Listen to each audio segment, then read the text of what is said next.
All right, hey everyone, welcome back to the Tone-Based YouTube channel. We are on day 2 of our dry fast, at least my dry fast.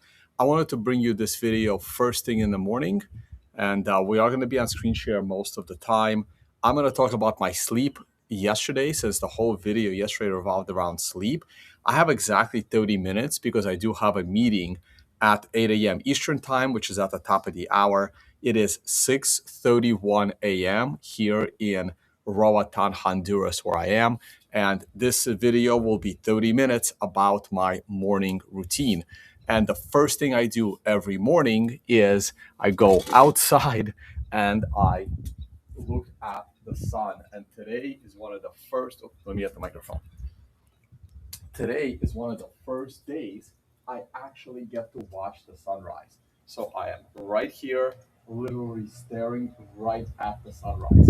In yesterday's video, I discussed that I do not wear sunglasses, but I never said why. So I'm gonna, before I forget, I'm gonna say it right now. Yesterday's video was about circadian rhythm. And remember, I showed you that chart yesterday. In yesterday's chart, on circadian rhythm. Where's the chart? Oh, I think I closed the chart. Shit. The chart was from this article. I still need to read the article. On circadian rhythm, remember how I said that your cortisol is at its peak in the evening and your melatonin starts to rise slowly, all throughout the day, and then your melatonin spikes to put you to bed. But how does it know to spike? Your melatonin spikes because the sun is going down. Now just think about it. Let me turn my little camera on in the corner somewhere, so you guys can kind of see me, sort of. Lower the camera a smidge so you can see the gorgeous sunrise. No, you know what? We're going sideways here. We're going like that, okay? So you guys can see the sunrise and where I am. And it's also important to be without a shirt in the morning for that sunrise, because this is where your vitamin D is going to be made. Super, super important. And I am doing this without a shirt because I've already lost 3 pounds. I got to get back to the sunglasses. So my weigh-in yesterday morning was 147 and 0.8 pounds. So almost 148 pounds. Yes, I'm in pounds. You can convert to kilos. And this morning, I just weighed myself. I was 145.2. So I literally lost over 2 pounds in the first 24 hours. So I am losing weight. I will probably lose some muscle. So I might as well show off while I can, because I will have to spend about a month getting it back. Hopefully less, because I'm way more efficient now at building muscle. So your body lowers cortisol and starts producing melatonin. And right here in the evening, oh shit, I forgot my keyboard. It's okay. So I can't click on things. So right here where my arrow is, right here in the evening, or I may run inside, grab my keyboard in a second. Your melatonin spikes because the sun is going down and it's evening.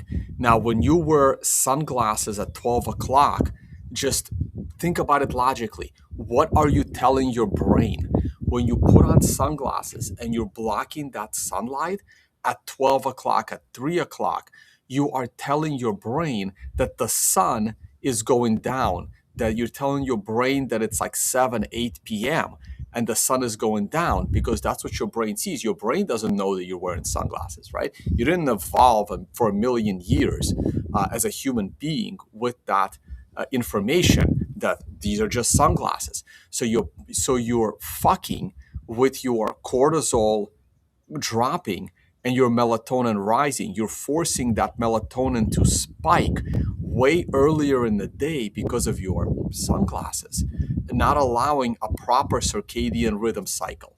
And this is why I completely stopped wearing sunglasses. I'm going to open up your live chat on the side as well. Okay, now let's go to this video is about my morning routine. Before I do my morning routine, let me grab my keyboard. I'll be right back. Hold on.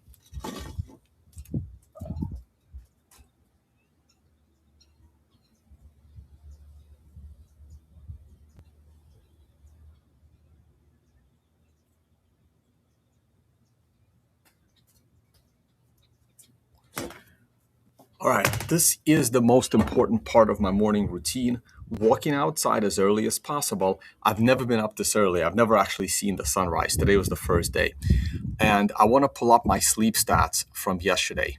Look at this. Yesterday, my Whoop score was 96. This is this morning's numbers. It is the highest recovery I have had in almost 2 months. This is my recovery. This is real-time data, guys. I don't care all that much about their recovery score.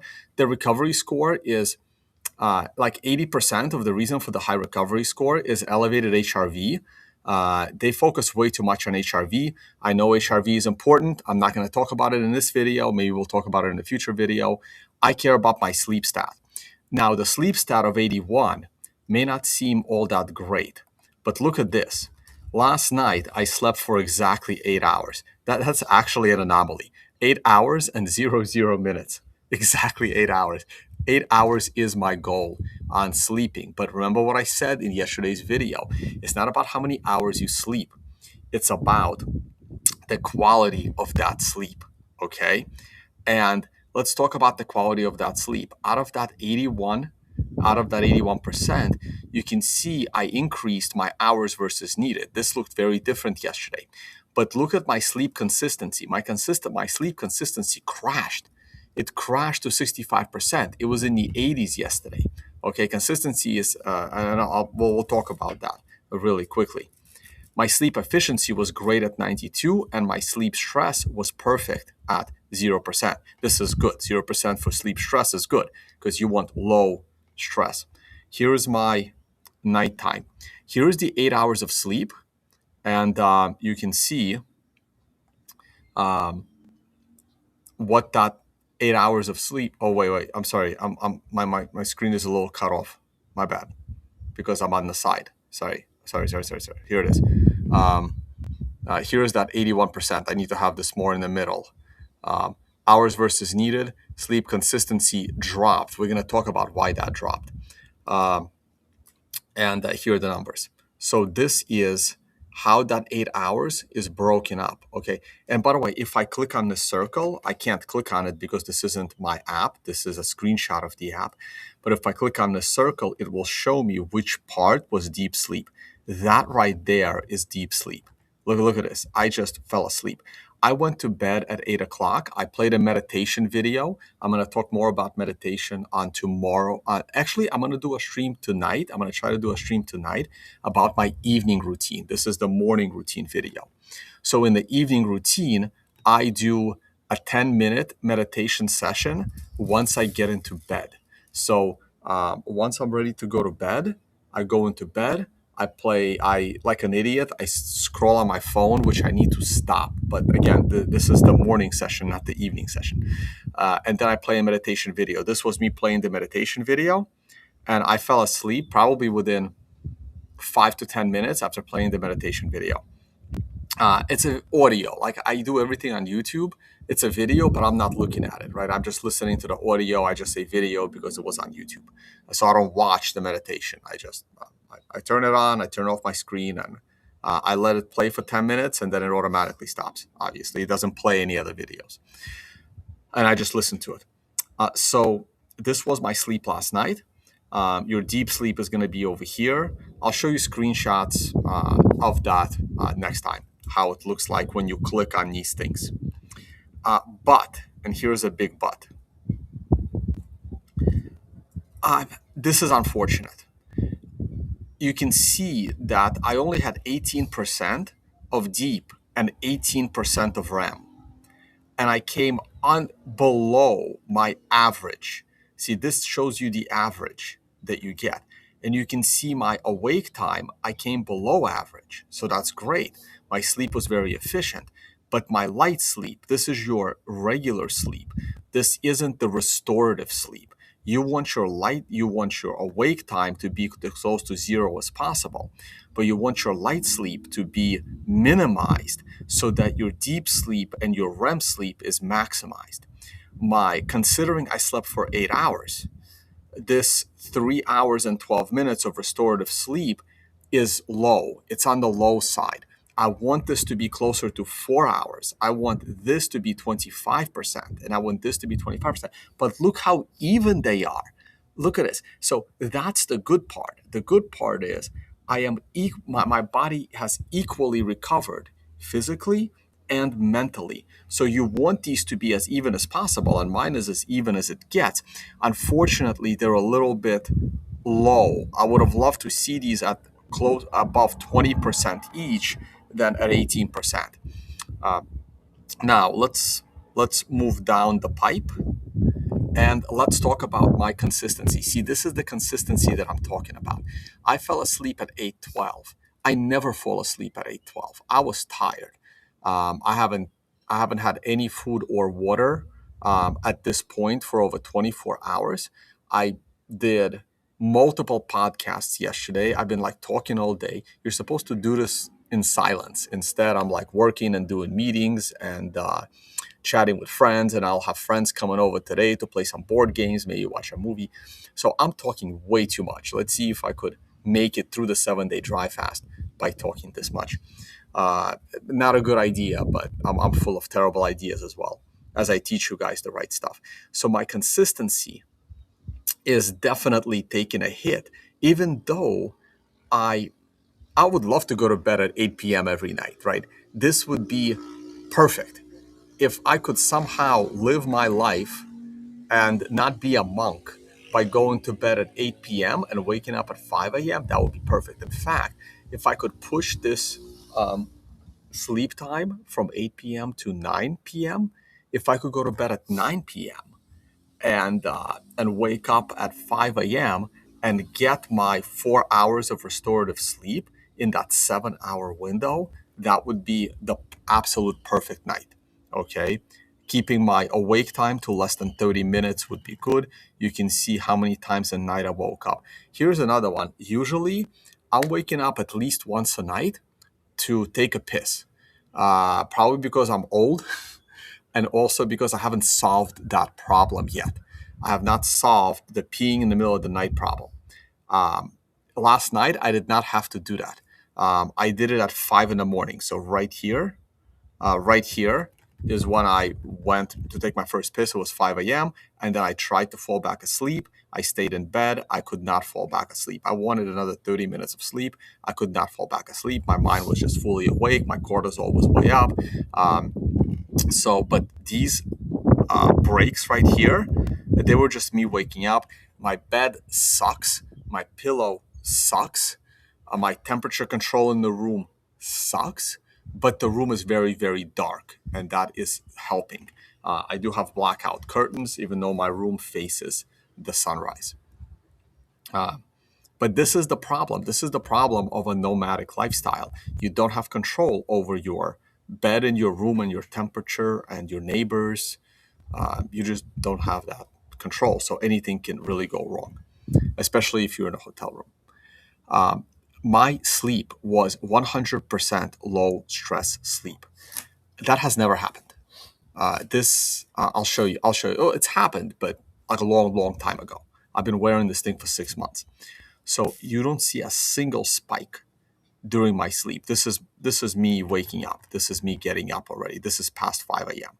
So from 8 p.m. to 5 a.m., there is not a single spike in my stress. This is a line chart of my stress.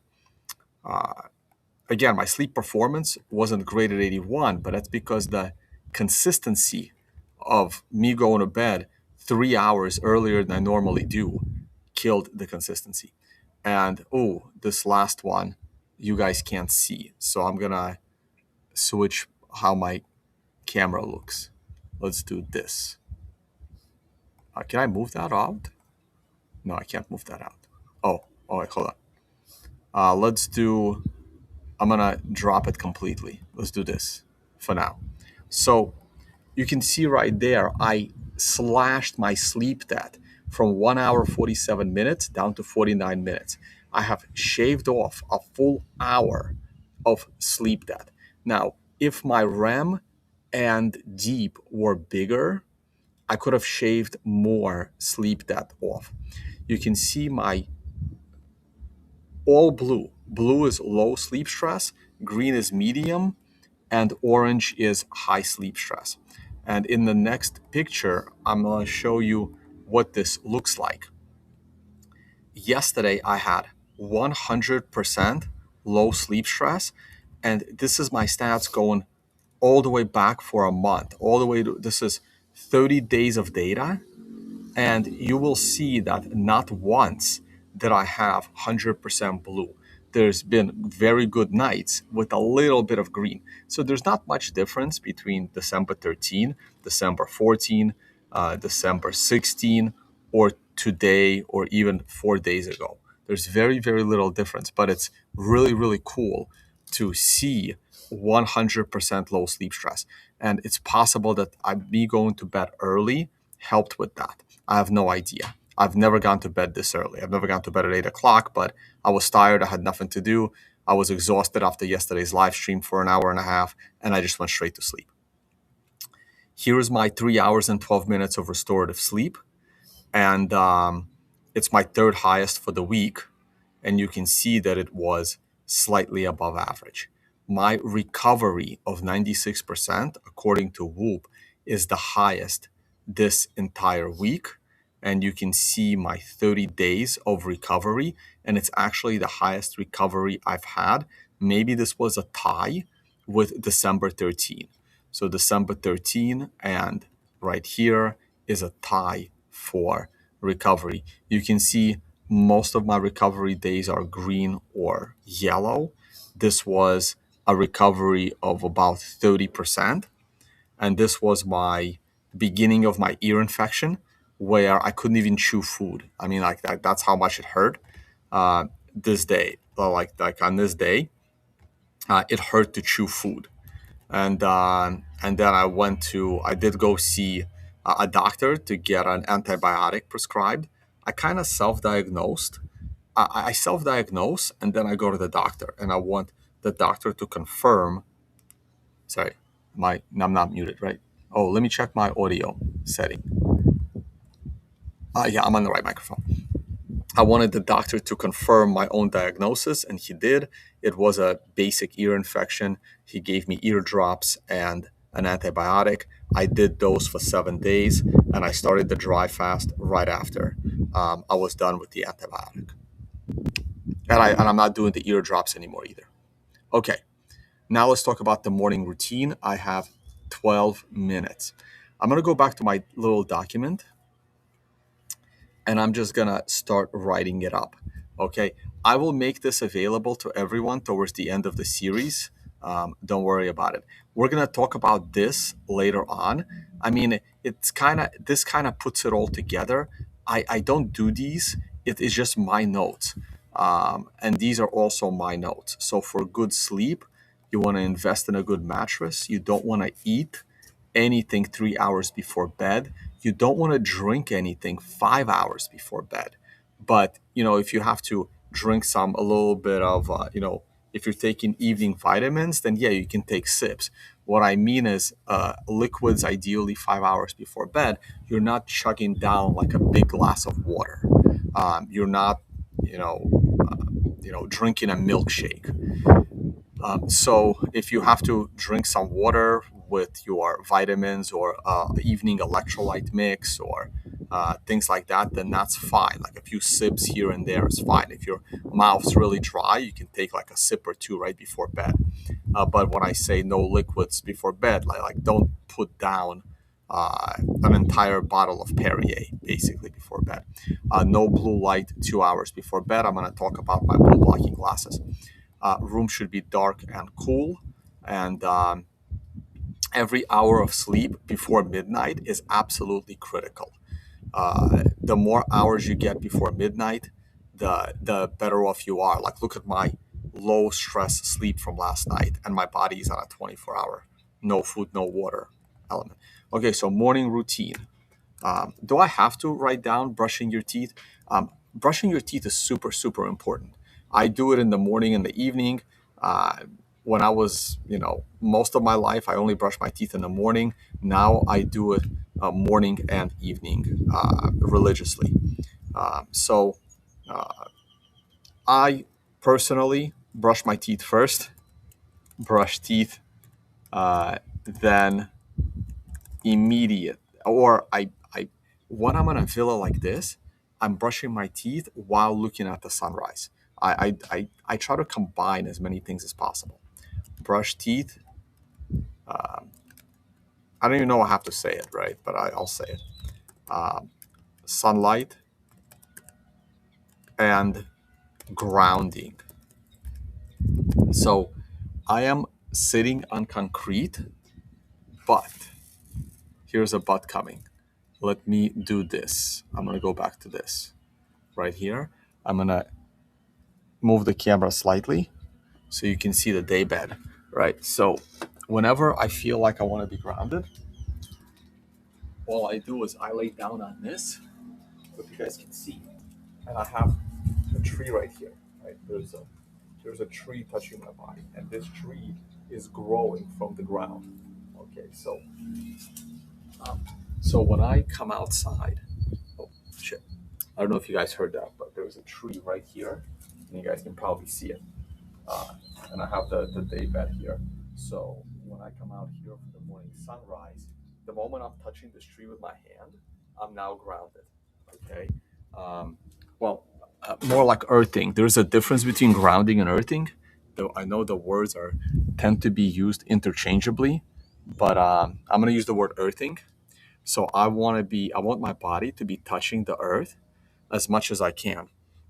Um, that is also part of my morning routine, unless I am like in Panama and I am on the 34th floor of an apartment building. This becomes incredibly challenging because I'm too lazy to go downstairs. Because if I go downstairs, then I can't look at the sun because I'm surrounded by skyscrapers and bad air quality. So when I'm on a 34th floor in Panama, I don't have the earthing option, but I have the morning sunlight option off of a balcony. Um, yeah, no, it's this mic. I didn't grab it with me when I walked away. Um, Grounding sheets are perfect for what you're talking about. Not really. We're gonna talk about grounding in another video. Most grounding sheets are total bullshit, and also most grounding plugs in your wall are also total bullshit. I think a lot of the grounding stuff is more placebo effect than actual effect. Grounding sheets do not replace real earthing, and that's why I separate grounding from earthing. Paul Saladino had a great video explaining why he's been doing his grounding sheets all wrong. You want to earth your bed. You want to have a real copper wire from your bed down into the soil. Don't And again, this goes back to that whole technology thing. Try not to use technology to replicate natural activity. Uh, so no, I don't plan to get a bed that's going to maintain my temperature and track my sleep because I don't want to sleep in EMF. So having grounding sheets, having a grounding mat is using electricity to remove electricity. I'm not. I, I'm skeptical about this whole process, right? So um, I would rather cut the fuse to my bedroom instead of using the electrical outlet to get my electricity out. Uh, okay, the next thing I do, so I do all four of these at the same time. Well, brush my teeth, sunlight, and grounding. Right after I brush my teeth, I drink an electrolyte mix. Electrolyte mix. Now, what is my electrolyte mix? Oh, do I dare show it? So this document will also be available towards the end of this series. So by this time next week, I will make this document available. I just have a lot more work to do on it. I have my own electrolyte mix. You will see it right here.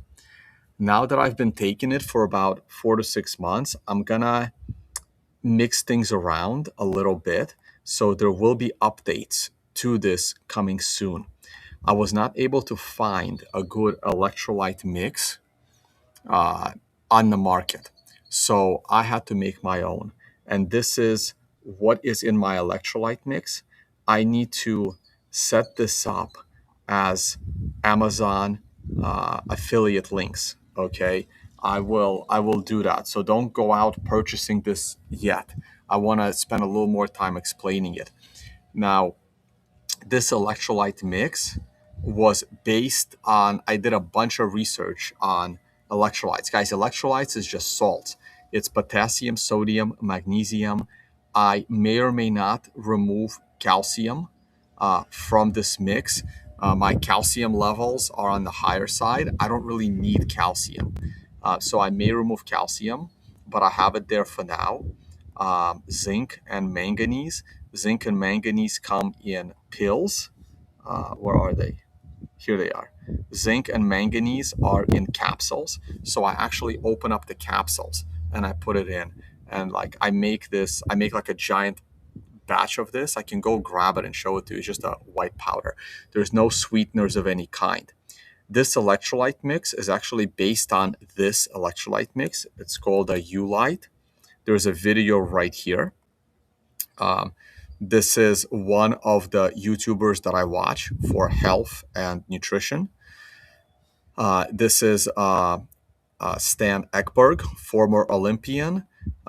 He is not a medical doctor. He's a functional medicine practitioner.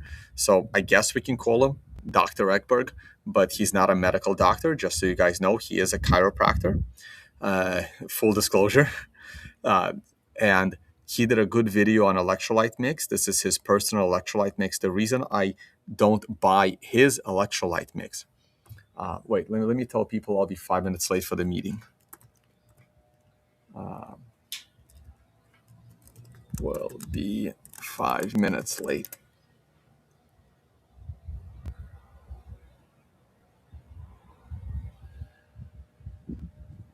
Okay. The reason I don't use his electrolyte mix, well, first of all, his unflavored version tends to be sold out very often. I don't want to do a flavored version.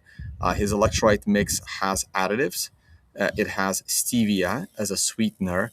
It has some natural colors, and it has again silicon dioxide. I'm not sure why, but this is a commercial product, and his commercial product has a few. I mean, they're as healthy as he can make them. But if you don't want to, by the way, this is not easy to do. This is a royal pain in the ass. These things, milligrams is a unit of weight, and some of these things are heavy and some of these things are light.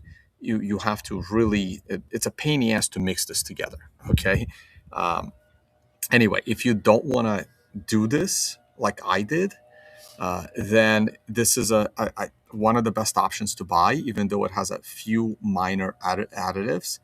Uh, and another good option is this. This is powder vitamin. Uh, Again, you can probably buy it on Amazon, but this is a link directly to powder vitamin. I've recently discovered it. I haven't tried it, but I look at their breakdown, and their breakdown is pretty good. Okay. Um, they have 1,000 milligrams of potassium per serving. I have 600, so it's good. I'll tell you what some of the worst are. Like Element is one of the worst. I don't like Element at all. Do I drink structured water? No, I'm not sure what that is. I need to start drinking hydrogen water, but I don't do that either yet. Tap or mineral? No, I avoid tap water. I'll talk about my water filter. But again, when I travel, it's very, very difficult. I buy filtered water. Again, when you have a life of family plus a day job, you have so much control over certain things. The most important thing is what water you drink. I have a lot less control over the water that I drink than your busy, lifestyle. Um, um, so I don't drink Element. Element only has sodium, potassium, and I think magnesium. I think that's all that Element has, Element Electrolyte, is so popular, but their proportions are out of whack. Their potassium is like 200 milligrams and their sodium is 1,000. They need to be reversed. Or you can just, buy coconuts all day, but that also gets expensive.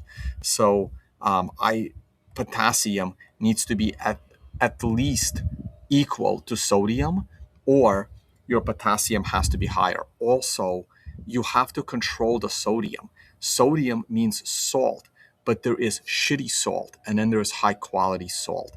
In my electrolyte mix, I use the combination of Redmond's, Himalayan, and Celtic salt. Celtic is from France, Himalayan is usually from Pakistan, and Redmond's is from Utah. So I'm using salts with trace minerals of all three continents. Other options for salt are Baja Gold, which is the favorite brand of Gary Brecka, and Maldon salt. There's also a salt out of Australia that Matt McGregor was responsible for bringing to market. I should probably add that in here. I will do it. I forgot the name of it. So these are the only good salts in the world. Everything else is garbage. And I have no idea what salt electrolyte brands are putting in there. Okay, even if you see Dr. Eggberg's, it says as sodium as pink Himalayan salt. But how good of a quality is pink Himalayan salt? In fact, I rate Redmond's real salt as the best salt in the world because there's only one company that produces it.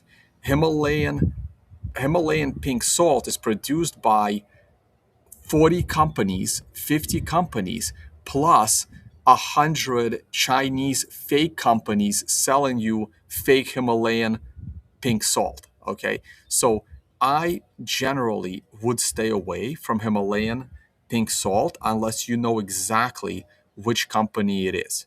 Okay. Um, I have not heard of purple Buddha salt. I have not. A lot of this stuff is gimmicky. Okay. What else can I say about my morning routine? I think I can't do short videos, guys. I'm just incapable of that. What else do I do in the morning? I stretch, and I'm very bad at this.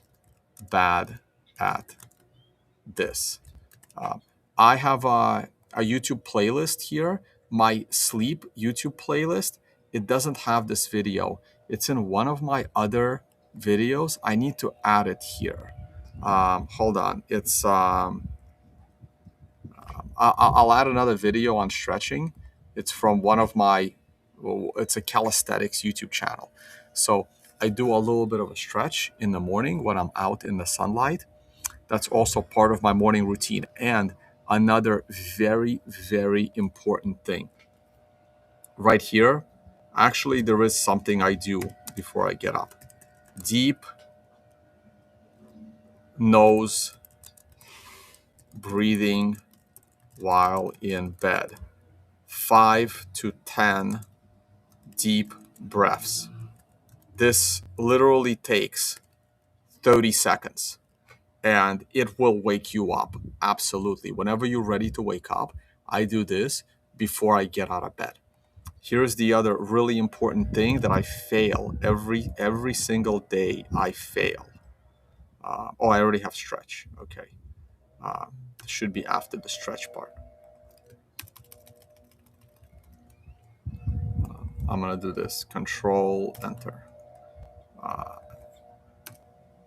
Stretch. Not stretching in bed. Stretching, after you get up. So, and then I'll put it all together for you. Right here. No phone. No phone. If you want to look at your clock, I don't even want to look at my bed score. No work. No messages. No DMs. All right. First for 30 minutes after waking. Stay away from your phone. Stay away from messages. Stay away from work. Stay away from any stress. No stress. This is so important.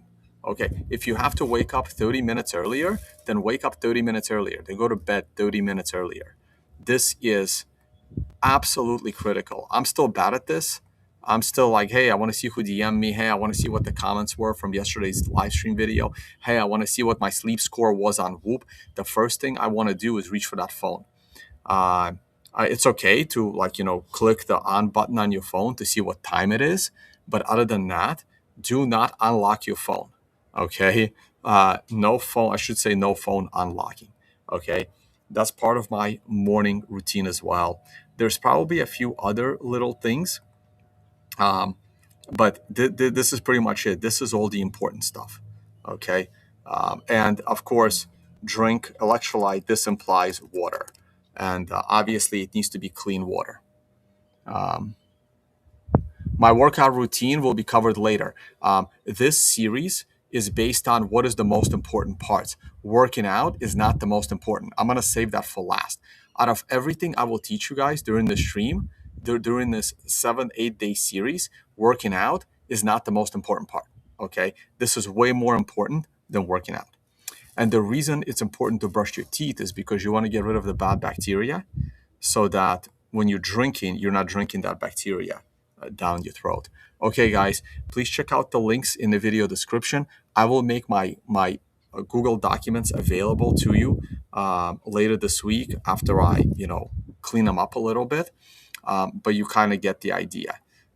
Thank you all so much for watching, and I will see you all on the next one. If you can't look at the sun where you are, you can look at it right there through my camera. I will look at the sun as well. I will be out of the sun in the next 30 minutes because I'm on a dry fast. I don't want to sweat, but morning sun is important, especially in your eyes. Morning sunlight in your eyes. Super. It's already too late for me to stare at the sun, but I did it right before the video began. All right, I did not get a chance to look at your comments. I will review them. I will review your live comments, and I will try to catch them later tonight when I talk about my evening routine. Bye, guys.